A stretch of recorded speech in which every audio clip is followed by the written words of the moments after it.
yang menimbulkan perselisihan, ya.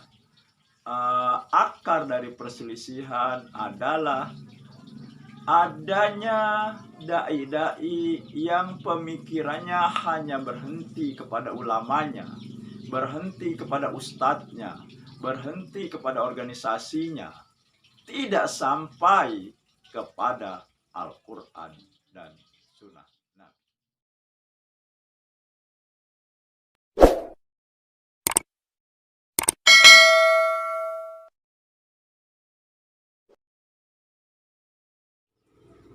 Assalamualaikum sobat-sobat.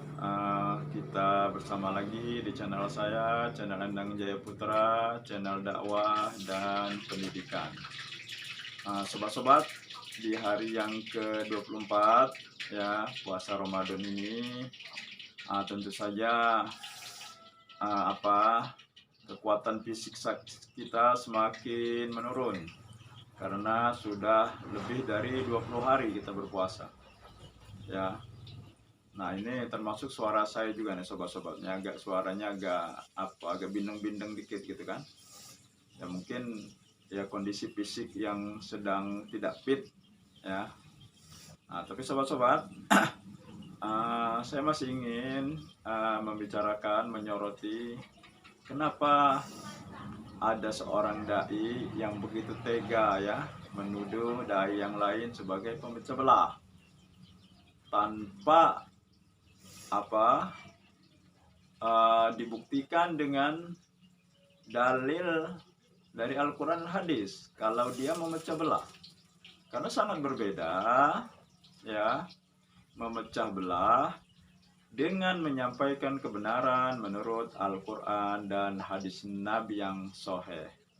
Nah, ini yang akan saya bicarakan dengan sobat-sobat ya menjelang berbuka ini ya.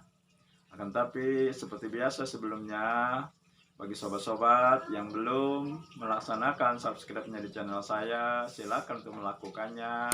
Tekan subscribe warna merah sehingga menjadi hitam, bunyikan loncengnya dan jangan lupa like dan share-nya. Baiklah sobat-sobat, kenapa itu terjadi? Kenapa ada seorang dai menuduh dai lainnya sebagai pemecah belah? Dan ketika ditelusuri ya dari dasar-dasar pemikiran, dasar-dasar pemahaman keduanya mengenai Islam, ternyata memang berbeda ya. Jadi sebenarnya itu tidak akan terjadi ya kalau semua dai, tidak hanya kedua dai yang sedang berselisih, itu akan tidak mudah menuduh seseorang sebagai pemecah belah ya kalau dia ingat dan memahami ya surat An-Nisa ayat 59 bahwa di surat An-Nisa itu ya dikatakan taatilah Allah, taatilah Rasul dan pemimpin di antara kamu. Nah, bila kamu berselisih pendapat tentang sesuatu, kembalikan kepada Allah dan Rasulnya. Artinya ukuran kebenaran yang harus kita ikuti adalah Allah dan Rasulnya, bukan pemimpin, bukan ulama, bukan ustadz, bukan organisasi kita, tetapi Allah dan Rasulnya. Dikuatkan juga dengan hadis Nabi ya bahwa Nabi mengatakan, sudah kutinggalkan untuk kamu dua perkara dan kamu tidak akan sesat selamanya bila mengikuti dua perkara itu, yaitu Al-Quran dan Sunnahku. Jelas ya.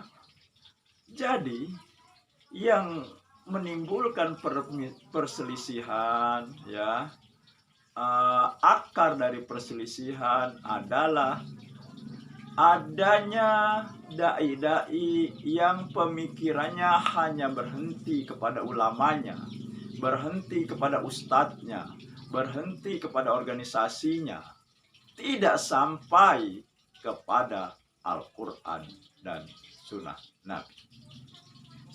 Sehingga orang yang menyampaikan berdasarkan Al-Quran dan Sunnah Nabi dianggap memecah belah karena tidak sejalan dengan pemahaman pemikiran dia, pemikiran ustadznya, pemikiran organisasinya.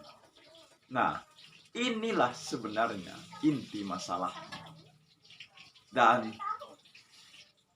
kalau semua dai bersepakat ya bahwa berdasarkan surat An-Nisa ayat 59 tidak ada yang harus kita ikuti kecuali Allah dan Rasul.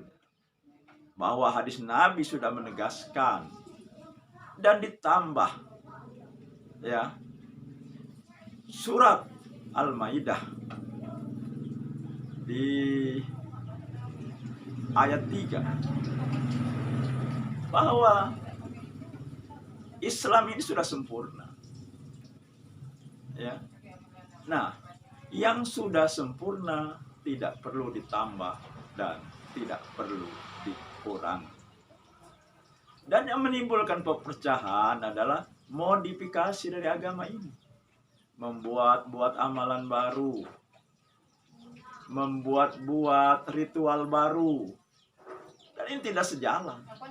Dan bahkan ini ya menentang firman Allah yang mengatakan Islam ini sudah sempurna. Nah, jadi sobat-sobat dan kepada seluruh dai yang tersebar khususnya di Indonesia ini, di Sumsel, khususnya di Opo Selatan ini, ya, mari kita kembalikan seluruh pendapat, pemahaman, pemikiran, ukuran kebenaran tentang Islam hanya Al-Quran dan hadis Nabi. Bukan ulama, bukan imam mazhab, bukan ustadz, atau bukan yang lainnya. Nah, kalau ini kita lakukan, maka akan timbul persatuan yang kokoh, persatuan yang sejati, karena persatuan yang sama-sama memegang Al-Quran dan Sunnah Nabi sebagai ukuran kebenaran.